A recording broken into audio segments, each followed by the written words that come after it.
Y actor ಸರಿಯಾದರೂ ಒಂದು commercial cinema ಮಾಡೋಣ. 140 ಸಿನಿಮಾಗಳು ರಿಲೀಸ್ ಆಗಿದೆ. ಲಾಜಿಸ್ಟಿಕ್ಸ್ ಹೇಗೆ ವರ್ಕ್ ಆಗ್ತಿದೆ ಸರ್? ಓಪನ್ ಆಗಿ ಮಾತಾಡ್ತೀನಿ, ನೀವು ಹಾಕೋದು ಬಿಡೋದು ನಿಮಗೆ ಬಿಟ್ಟಿತ್ತು. ಎಲ್ಲೋ ಒಂದು ಕಡೆ ನೋವಿದೆಯಾ, ನಾನು ಸ್ಟಾರ್ ಆಗ್ಬೋದಿತ್ತು ಅಂತ? ಅದರ ಪ್ರಯತ್ನ ನಡೀತಾನೆ ಇದೆ. 7 ಸಿನಿಮಾ 6 ಸಿನಿಮಾ ಬಂತು ಅಂದರೆ ಜನ ಯಾವ ಸಿನಿಮಾ ನೋಡಬೇಕು? ಈ ಸ್ಟಾರ್ ಅಂತ ಏನು ಹೇಳ್ತೀವಿ ಕಮರ್ಷಿಯಲ್ ಆಗಿ, ಅದು ನನ್ನ ಕೈಯಲ್ಲಿಲ್ಲ. ಅದು ಚೆನ್ನಾಗಿಲ್ಲ ಅನ್ನೋ ವರ್ಡ್ ಸ್ಪ್ರೆಡ್ ಆಗ್ತಿದ್ದಂಗೆ ಇತ್ತು. ನಿಜವಾಗ್ಲೂ ಸೋಷಿಯಲ್ ಮೀಡಿಯಾದಿಂದ ಎಷ್ಟು ಜನ ಬರ್ತಾರೆ ಸರ್ ಥಿಯೇಟ್ರಿಗೆ? Sir super sir, extraordinary sir, fantastic sir, sir what is your next picture ಅಂತ ಕೇಳೋರೆಲ್ಲರೂ ಬರ್ತಾರೆ ಅಂತ ನಾನು ಹೇಳಕ್ಕೆ ಸಾಧ್ಯ. ನಾನು ಎಲ್ಲರಿಗೂ ಹೇಳಿದ್ರೆ ದಯವಿಟ್ಟು ಸಿನಿಮಾ ಇಂಡಸ್ಟ್ರಿಗೆ ಬರಬೇಡಿ. ಇವತ್ತು ನೀವು ಇಂಡಸ್ಟ್ರಿಯಲ್ಲಿ ಎಲ್ಲಿ ನಿಂತಿದ್ದೀರಾ ಗೊತ್ತಿಲ್ಲ. ನಟನೇನೆ ನನ್ನ ಬದುಕು.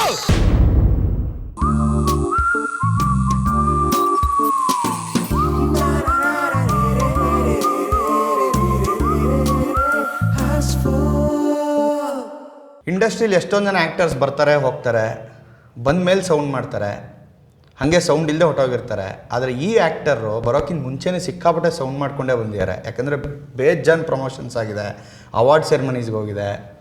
ಈಗ ಆ ಆ್ಯಕ್ಟರ್ ತಂಡದವರು ನಮ್ಮ ಜೊತೆ ಇದ್ದಾರೆ. ನವೀನ್ ಕೃಷ್ಣ ಅವರು sir, welcome to the show. Thank you. Avinash Shetty ಅವರು, co producer of actor film, welcome to the show sir. Cinema release ಆಗಿದ್ದು 2ನೇ ದಿನಕ್ಕೆ ಏನು ರಿಪೋರ್ಟ್ಸ್ ಇರುತ್ತೆ ಅಂತ ನಾನು ಕೇಳಲ್ಲ, ಬಟ್ ನಮ್ಮ ಒಂದು ಸ್ಟುಡಿಯೋಲ್ಲಿ ನೀವು ಹೌಸ್ಫುಲ್ ಆಗಿ ಬರಬೇಕು ಅನ್ನೋದು ನಮ್ಮ ಆಸೆ.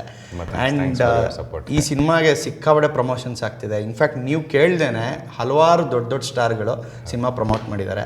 ಸೊ ನಮ್ಮ ಕಡೆಯಿಂದ ಒಂದು ಸಣ್ಣ ಪ್ರಮೋಷನ್ ನಿಮ್ಮ ಸಿನಿಮಾಗೆ. ತುಂಬ thanks sir, thank you support. ನಾನು ಹೇಗೆ ಅನ್ನಿಸ್ತು ಅಥವಾ ಸಿನಿಮಾ ಜರ್ನಿ ಹೇಗಿತ್ತು ಅಂತ ನಾನು ಕೇಳಲ್ಲ, straight hit question, why actor? ನಾನು ದಯಾಳವರು, ಇದು ನಮ್ಮ ಕಾಂಬಿನೇಷನಲ್ಲಿ 4ನೇ ಸಿನಿಮಾ.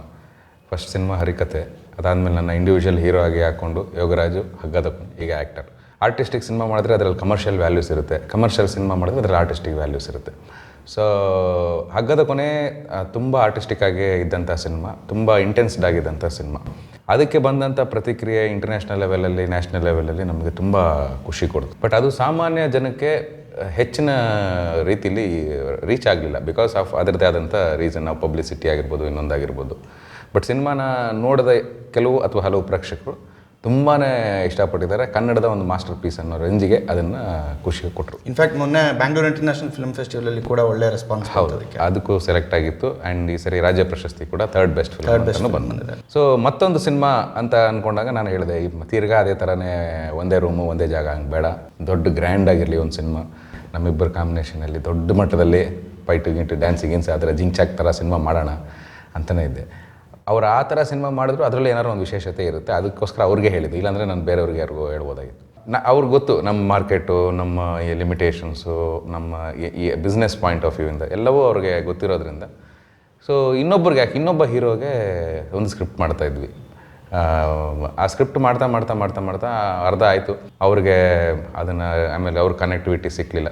ಸೊ ಒಂದು ದಿವಸ ಸಡನ್ನಾಗಿ ಫೋನ್ ಮಾಡಿಬಿಟ್ಟು, ಈ ಥರ ಆ್ಯಕ್ಟರ್ ಅಂತ ಒಂದು ಕಾನ್ಸೆಪ್ಟ್ ಅಂದ್ಕೊಂಡಿದ್ದೀನಿ, ನಮ್ಮ ಮನೇಲಿ ಇವತ್ತು ಒಬ್ಬಳು ಕೆಲಸದವಳು ಕಸದ ಬುಟ್ಟಿ ತೊಗೊಂಡು ಹೋಗ್ತಾಯಿದ್ಲು, ಅಲ್ಲಿಂದ ಬಂದಂಥ ಇನ್ಸ್ಪಿರೇಷನ್ ನನಗೆ ಅಂದರು.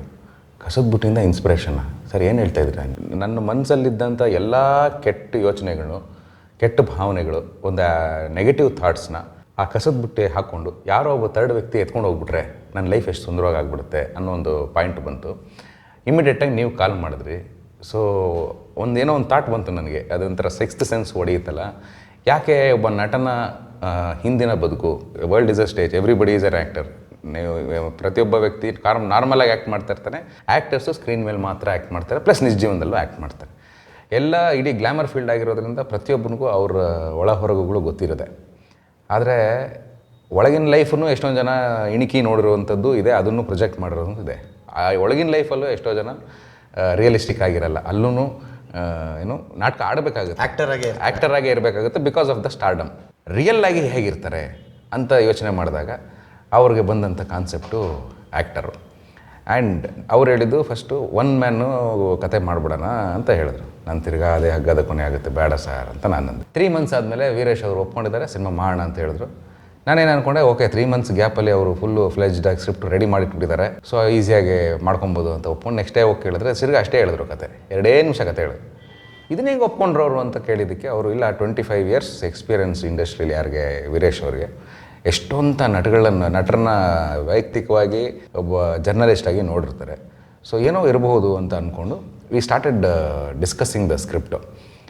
ಅದು ಆಗ್ತಾ ಡಿಸ್ಕಷನ್ ಮಾಡ್ತಾ ನಮಗೆ 4th ಡೇ ನನಗೆ ದಯಾಳ್ ಅವ್ರ ಮೇಲೆ as a creator, as a creative thinker and technically ಯೋಚನೆ ಮಾಡೋವಂಥವ್ರು, ಒಂದು ಸ್ಕ್ರಿಪ್ಟನ್ನು ಟೆಕ್ನಿಕಲ್ಲಾಗಿ ಯೋಚನೆ ಮಾಡೋವಂಥ ಆ ವ್ಯಕ್ತಿ ಮೇಲೆ ತುಂಬ ಗೌರವ ಜಾಸ್ತಿ ಆಗೋಯ್ತು. 2 ಪಾತ್ರ ಇಟ್ಕೊಂಡು ಈ ರೇಂಜ್ಗೆ ಒಂದು ಅದ್ಭುತವಾದ ಸ್ಕ್ರಿಪ್ಟ್ ಮಾಡಬಹುದು ಅಂತ ನಮಗೆ ಅವಾಗ ಅನ್ನಿಸ್ತು.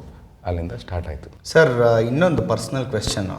As an actor, where do you stand in industry? ಅಂದರೆ ಒಬ್ಬ ನಟನಾಗಿ ಆ್ಯಕ್ಟರ್ ಅಂತ ಮಾಡಿದಾಗ ಇವತ್ತು ನೀವು ಇಂಡಸ್ಟ್ರಿಯಲ್ಲಿ ಎಲ್ಲಿ ನಿಂತಿದ್ದೀರಾ? ಗೊತ್ತಿಲ್ಲ. ಅಂದರೆ ನಾನು ಏನಕ್ಕೆ ಈ ಪ್ರಶ್ನೆ ಕೇಳಿದೆ ಅಂತ ನಾನು ಹೇಳ್ಬಿಡ್ತೀನಿ. ನೀವು ಬರೋಕ್ಕಿಂತ ಮುಂಚೆ ನಾನು ಟ್ವಿಟ್ಟರಲ್ಲಿ ನಿಮ್ಮ ವೀಡಿಯೋಗಳು, ನಿಮ್ಮ ಪ್ರೋಮೋಸ್ ಎಲ್ಲ ನೋಡ್ತಾ ಇದ್ದೆ. ಅದರಲ್ಲಿ ತುಂಬ ಇಂಟೆನ್ಸಾಗಿ ಆ್ಯಕ್ಟ್ ಮಾಡಿದ್ದೀರಾ. ಒಂದು ಸೀನಲ್ಲಿ ನಟನೇ ನನ್ನ ಬದುಕು ಅಂತ ಹೇಳ್ತೀರಾ. ಸೊ ಎಲ್ಲೋ ಒಂದು ಕಡೆ ನನಗೆ ನಿಮ್ಮ ಪಾತ್ರ ಅಥವಾ ನೀವೇ ನನಗೆ ಅದರಲ್ಲಿ ಕಾಣ್ತಿದ್ರಿ ಪಾತ್ರಕ್ಕಿಂತ ಹೆಚ್ಚಾಗಿ. ನಿಜಾನ ಅದು? ನಾನು ಕನೆಕ್ಟ್ ಮಾಡ್ಕೊಂಡ್ರೆ ಆ ಪಾತ್ರಕ್ಕೆ ಅದು ನಾನೇ. ಒಬ್ಬ ಕಲಾವಿದ ಅದನ್ನು ಕನೆಕ್ಟ್ ಮಾಡ್ಕೊಂಡ್ರೆ ಅವನೇ. ಒಬ್ಬ ಕಾಮನ್ ಮ್ಯಾನ್ ಅದಕ್ಕೆ ಕನೆಕ್ಟ್ ಮಾಡ್ಕೊಂಡ್ರೆ ಅವನೇ. ಇಲ್ಲಿ ನಟನೆ ನನ್ನ ಬದುಕು ಅಂತ ಒಂದು ಸಾಲು ಬರುತ್ತೆ. ಅದನ್ನು ಬಿಟ್ಟು ಸಿಡಿ ಸಿನಿಮಾ ನೀವು ನೋಡಿದಾಗ ಎಷ್ಟೋ ವಿಚಾರಗಳು ಪ್ರತಿಯೊಬ್ಬರ ಜೀವನದಲ್ಲಿ ನಡೆದಿರೋವಂಥ ವಿಚಾರಗಳು. ಯಾಕೆಂದರೆ ಯಾವುದೇ ಒಂದು ಎಲ್ಲ ವ್ಯಕ್ತಿಗಳಲ್ಲೂ ಒಂದು ಫೀಲಿಂಗ್ಸ್ ಇರುತ್ತೆ, ಎಮೋಷನ್ಸ್ ಇರುತ್ತೆ. ಖುಷಿಯಾಗಿದ್ದಾಗ ಎಲ್ಲರ ಹತ್ರ ಹಂಚ್ಕೊಳ್ತೀವಿ, ನೋವಿದ್ದಾಗ ಯಾರ ಹತ್ರನೂ ಹೇಳ್ಕೊಡಲ್ಲ. ಖುಷಿಯಾಗಿದ್ದಾಗ 1000 ಜನ ಸುತ್ತಮುತ್ತ ಹಿಂದೆ ಮುಂದೆ ಎಲ್ಲರೂ ಇರ್ತಾರೆ. ನೋವಲ್ಲಿದ್ದಾಗ ಯಾವನೂ ಹತ್ರಕ್ಕೂ ಬರಲ್ಲ, ಹತ್ರಕ್ಕೂ ಸೇರಿಸಲ್ಲ. ಇದು ಎಲ್ಲರ ಜೀವನದಲ್ಲೂ ನಡೆಯುವಂಥ ವಿಷಯ. ಅದನ್ನು ಆ್ಯಕ್ಟರ್ ಜೀವನನ ಯಾರು ಹೆಚ್ಚಿಗೆ ನೋಡಿರೋದಿಲ್ವಲ್ಲ. ಸೊ ಅವನ ಕ್ಯಾರೆಕ್ಟರ್ ಮುಖಾಂತರ ಒಬ್ಬ ಸಾಮಾನ್ಯ ಮನುಷ್ಯನ ಕಥೆನ ಹೇಳೋಕ್ಕೆ ಹೊರಟಿದ್ದೀವಿ. ಆ್ಯಕ್ಟರ್ ಅಂತ ಹೆಸರಿಟ್ಟು ಮಾತ್ರಕ್ಕೆ ಬರೀ ಇಂಡಸ್ಟ್ರಿ ಸಿನಿಮಾ, ಆ್ಯಕ್ಟರ್ಸಿಗೆ ಮಾತ್ರ ಸಿನಿಮಾ ಅಂಥದ್ದು ಏನೂ ಇಲ್ಲ. ಪ್ರತಿಯೊಬ್ಬ ಕಾಮನ್ ಮ್ಯಾನು ಕನೆಕ್ಟ್ ಮಾಡ್ಕೊಳ್ಳೋವಂಥ ಸಿನಿಮಾ. ಆ್ಯಸ್ ಅನ್ ಆ್ಯಕ್ಟರ್ ಇಂಡಸ್ಟ್ರಿಯಲ್ಲಿ ಇವತ್ತು ನೀವು probably this is a very different try. ಒಂದು ಹಗ್ಗದ ಕೊನೆ ಆಗಿರ್ಬೋದು, ಇವಾಗ ಆ್ಯಕ್ಟರ್ ಆಗಿರ್ಬೋದು. ಕಮರ್ಷಿಯಲ್ ಸಿನಿಮಾಗೆ, ಮೈನ್ ಸ್ಟ್ರೀಮ್ ಸಿನಿಮಾಗೆ ನೀವು ಹೆಂಗೆ ಟಾಂಗ್ ಕೊಡ್ತಾ ಇದ್ದೀರಾ ಇದರಿಂದ? ಅಥವಾ ನೀವು ನಿಜವಾಗ್ಲೂ ಕಮರ್ಷಿಯಲ್ ಸಿನಿಮಾ ಜೊತೆನೇ ಕಾಂಪೀಟ್ ಮಾಡಬೇಕು ಅಂತ ಈ ಥರದ ಸಿನಿಮಾಗಳು ಮಾಡ್ತಿದ್ದೀರಾ? ದುಡ್ಡು ಗಳಿಸ್ತು ಅಂದರೆ ಅದು ಕಮರ್ಷಿಯಲ್ ಸಿನಿಮಾ. ದುಡ್ಡು ಗಳಿಸಲಿಲ್ಲ, ಬರೀ ಅವಾರ್ಡ್ಗಳು ರಿವಾರ್ಡ್ಗಳು ಬಂತು ಅಂದರೆ ಅದು ಆರ್ಟಿಸ್ಟಿಕ್ ಸಿನಿಮಾ, ಬುದ್ಧಿವಂತರ cinema, what ever.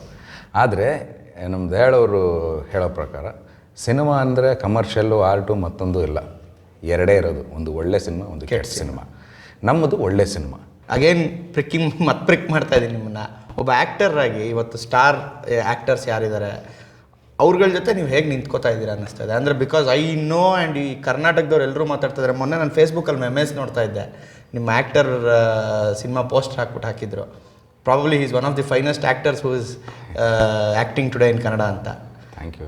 So how do you compare yourself? ಅಥವಾ ಕಂಪ್ಯಾರಿಸನ್ ಬಿಟ್ಬಿಡಿ, ಎಲ್ಲೋ ಒಂದು ಕಡೆ ನೋವಿದೆಯಾ, ನಾನು ಸ್ಟಾರ್ ಆಗ್ಬೋದಿತ್ತು ಅಂತ. ಇದರಲ್ಲಿದೆ ನಾನೊಬ್ಬ ಸ್ಟಾರ್ ಆ್ಯಕ್ಟರ್ ಆಗಬೇಕು ಅಂತ ಒಂದು ಡೈಲಾಗ್ ಇದೆ. ಸೊ ಅದ್ರ ಬಗ್ಗೆ ಹೇಳಿ ಸರ್. ಅದರ ಪ್ರಯತ್ನ ನಡೀತಾನೆ ಇದೆ. ಒಂದು ಸಣ್ಣ ಎಕ್ಸಾಂಪಲ್ ಕೊಡ್ತೀನಿ. ನಾನೊಬ್ಬ ಅಡುಗೆ ಭಟ್ಟ. ಒಂದು ಬರ್ತ್ಡೇಗಳಿಗೆ, ಸಣ್ಣ ಪುಟ್ಟ ಕಾರ್ಯಕ್ರಮಗಳಿಗೆ ಅಡುಗೆ ಮಾಡ್ತಾ ಇದ್ದಂಥ ವ್ಯಕ್ತಿ. ಸೊ ಆ ಮಟ್ಟದ ರೀಚು ನನಗೆ ಒಂದು 5-6 ಇಯರ್ಸ್ ಅಂದರೆ ನಾನು ಕೆರಿಯರ್ ಶುರುವಾದ 5-6 ಇಯರ್ಸಲ್ಲಿ ಇತ್ತು. ಅದಾದಮೇಲೆ ಸಣ್ಣ ಪುಟ್ಟ ಮದುವೆಗಳಿಗೆ ಒಂದು ರೇಂಜಿಗೆ ಅಡುಗೆ ಮಾಡೋಕ್ಕೆ ಶುರು ಮಾಡಿದೆ. ಒಂದು ರೇಂಜಿಗೆ ಫೇಮಸ್ ಆಯಿತು. ಅದಾದಮೇಲೆ ಇನ್ನೊಂದು ಸ್ವಲ್ಪ ದೊಡ್ಡವರ ಮದುವೆಗಳಿಗೆ ಅಡುಗೆ ಮಾಡೋಕ್ಕೆ ಶುರು ಮಾಡಿದೆ. ಒಂದು ರೇಂಜ್ ಆಫ್ ಪಬ್ಲಿಸಿಟಿ, ಚೆನ್ನಾಗಿ ಮಾಡ್ತಾನೆ ಇವನು. ಈಗ ಓಕೆ, ಒಂದು ಮಿನಿಸ್ಟರ್ ಲೆವೆಲ್ಗಳಿಗೆ ಬಂದಿದ್ದೀನಿ. Today or tomorrow I may ಒಬ್ಬ CM ಮದುವೆಗೆ ಅಥವಾ ಪ್ರೈಮ್ ಮಿನಿಸ್ಟರ್ ಮದುವೆಗೆ ಹೋಗೋ ರೇಂಜಿಗೆ ಅದು ಬಂದೇ ಬರುತ್ತೆ. It is taking time. ಇವತ್ತಿನ ದಿವಸ ನಾನು ಒಂದು ಕಡೆ ಬಂದು ಕೂತ್ಕೊಂಡು ಒಂದು ಸಿನಿಮಾ ಬಗ್ಗೆ ಇಂಟರ್ವ್ಯೂ ಮಾಡ್ತಾಯಿದ್ದೀನಿ ಅಂದರೆ ಆ್ಯಂಡ್ ಎಲ್ಲರೂ ನನಗೆ ಪ್ರೋತ್ಸಾಹ, ಭೇಷ್ ಹೇಳ್ತಾ ಇದ್ದಾರೆ ಆ್ಯಕ್ಟಿಂಗ್ ಅಂದರೆ that it self I consider ನನ್ನ ಒಂದು ಏನು ಹೇಳ್ತಾರೆ ಅದಕ್ಕೆ, ನನ್ನ ಜಯ ಅಂತ ಅದನ್ನೇ ನಾನು ಅನ್ಕೊತೀನಿ. ಈ ಸ್ಟಾರ್ ಅಂತ ಏನು ಹೇಳ್ತೀವಿ ಕಮರ್ಷಿಯಲ್ಲಾಗಿ, ಅದು ನನ್ನ ಕೈಯಲ್ಲಿಲ್ಲ. ಸರ್, ನಮ್ಮ ಕೋ ಪ್ರೊಡ್ಯೂಸರ್ನ ಮಾತಾಡ್ಸೋಣ. ಹಾಗೆ ನೀವು DI ಕೂಡ ಮಾಡಿದ್ದೀರಾ ಸಿನಿಮಾಗೆ. ಸರ್, ನವೀನ್ ಕೃಷ್ಣ ಅವರು ಈ ಸಿನಿಮಾಗೆ ಹೀರೋ ಆಗ್ತಾರೆ. ಒಬ್ಬ ಕೋ ಪ್ರೊಡ್ಯೂಸರ್ ಆಗಿ ನೀವು ದುಡ್ಡು ಹಾಕ್ತಾ ಇದ್ದೀರಾ ಅಂದಾಗ ನಿಮ್ಮ ರಿಸ್ಕ್ ಹೇಗಿತ್ತು? ಅಲ್ಲ, ರಿಸ್ಕ್ ಅನ್ನೋದಕ್ಕಿಂತ ಪ್ಲ್ಯಾನಿಂಗ್ ಅಂತ ಏನು ಮೊಳಕೆ ಸ್ಟಾರ್ಟ್ ಆಗುತ್ತಲ್ಲ, ಅವಾಗ ಪ್ಲ್ಯಾನ್ ಮಾಡಿದ್ದೆ ನವೀನ್ ಕೃಷ್ಣನೇ ಆ್ಯಕ್ಟ್ ಮಾಡಬೇಕು ಅಂತ. ಒಂದು ಪ್ರಿವ್ಯೂ ನೋಡಿದ್ವಿ ಟೀಮೆಲ್ಲ ನೋಡಿದಾಗ, ಇಲ್ಲ ಡಿಸಿಷನ್ ಏನು ತೊಗೊಂಡಿದ್ವಿ ಇಟ್ ಇಸ್ 100% ರೈಟ್. ಅವ್ರನ್ನ ಬದಲು ಬೇರೆ ಯಾರೋ ಇದ್ದಿದ್ರೇನು that would be a different thing ಅಂತ ಅಂದ್ಬಿಟ್ಟು ಅವತ್ತು ಅನಿಸ್ತು. ಇನ್ನೊಂದು ಖುಷಿ ಏನು ಅಂದರೆ ಸರ್, ಹಿಂದಿಯಲ್ಲಿ ಪೀಕು ಅಂತ ಒಂದು ಸಿನಿಮಾ ಬರುತ್ತೆ, ಅದಕ್ಕೆ ದುಡ್ಡು ಹಾಕೋರಿದ್ದಾರೆ. ಅಥವಾ ಇದೇ ಥರದ್ದೊಂದು ಪ್ಯಾರಲಲ್ ಸಿನಿಮಾಗಳು ಪ್ರೊಡಕ್ಷನ್ ವೈಸ್ ತುಂಬ ಸಿನಿಮಾಗಳು ಬರ್ತಿದೆ. ಕನ್ನಡದಲ್ಲಿ ಬಹುಶಃ ಹಗ್ಗದ ಕೊನೆ ಆಗಲಿ, ಇದಾಗಲಿ, ಹರಿವು ಅನ್ನೋ ನಿಮ್ಮ ಸಿನಿಮಾ ಬಂತು, ಲಾಸ್ಟ್ ಬಸ್ ಸಿನಿಮಾ ಬಂದಿದೆ. ಸೊ ಇದಕ್ಕೆ ಪ್ರೊಡಕ್ಷನ್ ಮಾಡೋದು ಹೇಗಿರುತ್ತೆ? Have you ever dreamed of producing a big film or are you okay with this? ಅಂದರೆ ಒಂದು ಟೀಮ್ ಫಾರ್ಮ್ ಮಾಡ್ಕೊಂಡಿದ್ದೀವಿ. ದಯಾಳ್ ಆಗಿರ್ಬೋದು, ನಾನಾಗಿರ್ಬೋದು, ನವೀನ್ ಕೃಷ್ಣ ಆಗಿರ್ಬೋದು, ವೀರೇಶ್ ಅವ್ರು ಆಗಿರ್ಬೋದೆಲ್ಲ. We want to do quality films. ಅಷ್ಟೇ. We don't have expectation in doing commercial ಅಥವಾ ಏನೋ ಗ್ಲ್ಯಾಮರಸ್ ಸಿನಿಮಾಗಳು, ದೊಡ್ಡ ಅಂದರೆ ಸಾಂಗು ಫೈಟು ಆ ಥರ ಇದು ಮಾಡ್ಕೊಳ್ಳೋದಕ್ಕಿಂತ ಓಕೆ ಮಾಡಬಹುದು in future days also, but it will be quality film. And last ಇಯರ್ಗೂ ಈ ಇಯರ್ಗೂ ಬಹುಶಃ ಒಳ್ಳೊಳ್ಳೆ ಸಿನಿಮಾಗಳು ಸಂಖ್ಯೆಗಳು ಜಾಸ್ತಿ ಆಗ್ತಾ ಇದೆ, ಅದರ ಪಟ್ಟಿಗೆ ಈಗ ಆ್ಯಕ್ಟರು ಸೇರ್ಕೋತಾ ಇದೆ. ಜನ ಹೇಗೆ ರಿಸೀವ್ ಮಾಡ್ತಿದ್ದಾರೆ ಅನ್ಸುತ್ತೆ ಸರ್? ಬಿಕಾಸ್ ನಾನು ಕೇಳಿರೋ ಪ್ರಕಾರ ಜನ ವಾವ್ ಅಂತ ಇದ್ದಾರೆ, ಬಟ್ ಕಲೆಕ್ಷನ್ಸ್ ಬೀಳ್ತಾ ಇಲ್ಲ. ಸೊ ಅದು ಹೇಗೆ, how do you reflect it? ಅದ್ರ ಬಗ್ಗೆ ಸಿನಿಮಾ ಮಾಡಿ ತೆರೆ ಮೇಲೆ ತರೋದು ಒಂದೇ ನಮ್ಮ ಕೈಯಲ್ಲಿರೋದು. ಆಮೇಲೆ ಏನು ರೆಸ್ಪಾನ್ಸ್ ಇದೆಯಲ್ಲ, it is completely depending on the audience are the people. ಅಂದರೆ ಇದ್ರ ಹಿಂದೆ ಏನಾದರೂ ಸೈನ್ಸ್ ಇದೆಯಾ, ಈ ಥರ ನಾನು ಮಾಡಿದ್ರೆ ಈ ಥರ ಹಿಟ್ ಆಗುತ್ತೆ ಅನ್ನೋದು? ಯಾಕಂದರೆ ನಮ್ಮಲ್ಲಿ ಸಿದ್ಧ ಸೂತ್ರಗಳು ಹಾಕೊಂಡು ತುಂಬ ಸಿನಿಮಾಗಳು ಮಾಡ್ತಾ ಇದ್ದಾರೆ. ಅಲ್ಲ, ಪ್ರತಿ ಒಂದು ಸರಿ ಮುಹೂರ್ತ ಮಾಡಿದಾಗಲೂ ಓಕೆ ನಂದೇನೋ ಒಂದು ಕ್ಯಾಲ್ಕುಲೇಷನ್ನು ಇದು ಆಗುತ್ತೆ ಅನ್ನೋದೇ ಎಲ್ಲರದು ಸೈನ್ಸ್ ಅಂತ ಅನ್ಕೋಬೋದು. ಬಟ್ 99% ಅದೇನು ಕ್ಯಾಲ್ಕುಲೇಷನ್ ಏನು ಹಾಕೊಂಡಿರುತ್ತೆ ಅದು ಯಾವುದು ವರ್ಕ್ ಆಗಲ್ಲ. Everything will be audience. Sir, ಮತ್ತೆ coming back to you, pull to the theatre ಇದೆಯಲ್ಲ, ಹೇಗೆ ಪ್ಲ್ಯಾನ್ ಮಾಡ್ಕೊಂಡಿದ್ದೀರಾ? Because it is very difficult ಇವತ್ತಿನ ಆಡಿಯನ್ಸನ್ನ ಥಿಯೇಟ್ರಿಗೆ ಕರೆಸೋದು. ಅದಕ್ಕೆ ಇವತ್ತಿನ ದಿವಸ ನಮ್ಗೆ ಆನ್ಲೈನ್ ತುಂಬ ವರ ಅಂತ ಅನ್ಕೋಬೇಕು ನಾವು. ವಾಟ್ಸಪ್ ಆಗಿರ್ಬೋದು, ಫೇಸ್ಬುಕ್ಕು, ಟ್ವಿಟ್ಟರು, ತುಂಬ ಬೇರೆ ಬೇರೆ ಆ್ಯಂಗಲಿಂದ ಟ್ರೈ ಮಾಡ್ತಾಯಿದ್ದೀವಿ ರೀಚ್ ಮಾಡೋಕ್ಕೆ. ಜನರಲ್ಲೇ ನಮ್ಮ ಪಿಕ್ಚರ್ ಚೆನ್ನಾಗಿದೆ ಬನ್ನಿರಿ ನೋಡಿರಿ ಅಂತ ನಾವು ಹೇಳ್ತಾ ಇಲ್ಲ. We are trying to involve the audience in very other many ways. Like Dubsmash ಎಲ್ಲ ಮಾಡಿಸ್ತಾ ಇದ್ದೀವಿ. ಯಾರೋ ಒಬ್ಬರ ಹತ್ರ ವಿಶ್ ಅಂತ ಸ್ಟಾರ್ಟ್ ಆಗಿದ್ದು ವೀಡಿಯೋ ನಾನು ಮಾಡೋಕ್ಕೆ ಹೋಗಿದ್ದು. ಅವರು ಯಾರೋ ಒಬ್ಬರು ಏನೋ ಒಂದು ವೀಡಿಯೋನ ಬೇರೆ ಕಾಮಿಕ್ ಆಗಿ ಕಳಿಸಿದ್ರು ಅಂದ ತಕ್ಷಣ ಅದನ್ನು ನಾನು ಇಟ್ಕೊಂಡು ಬೇರೆ ರೀತಿ ಎಲ್ಲ ಟ್ರೈ ಮಾಡೋಕ್ಕೆ ಹೋದೆ.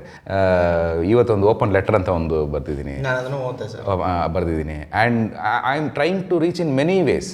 ಸಣ್ಣ ಟ್ರೈಲರ್ಗಳು ಮಾಡಿದ್ದೀವಿ, ಫೇಸ್ಬುಕ್ಕಲ್ಲಿ ಎಲ್ಲರಿಗೂ ಶೇರ್ ಮಾಡಿ ಅಂತ ಹೇಳ್ತಾ ಇದ್ದೀವಿ. We are reaching everybody in person. So ಈ ಥರ ಸಿನಿಮಾ ಏನೋ ಒಂದು ದೊಡ್ಡ ಮಟ್ಟದಲ್ಲಿ ಇದಾಯಿತು ಅಂದರೆ ಸುಮಾರು ಜನ ಫಿಲ್ಮ್ ಮೇಕರ್ಸ್ ಕನ್ನಡದಲ್ಲಿ ಕಾಯ್ತಾ ಇದ್ದಾರೆ, ಹೊಸದೇನಾದ್ರು ಕೊಡಬೇಕು ಅಂತ. ನಮ್ಮ ಕರ್ನಾಟಕದಲ್ಲಿ ಟ್ಯಾಲೆಂಟೇ ಕಮ್ಮಿ ಇಲ್ಲವೇ ಇಲ್ಲ.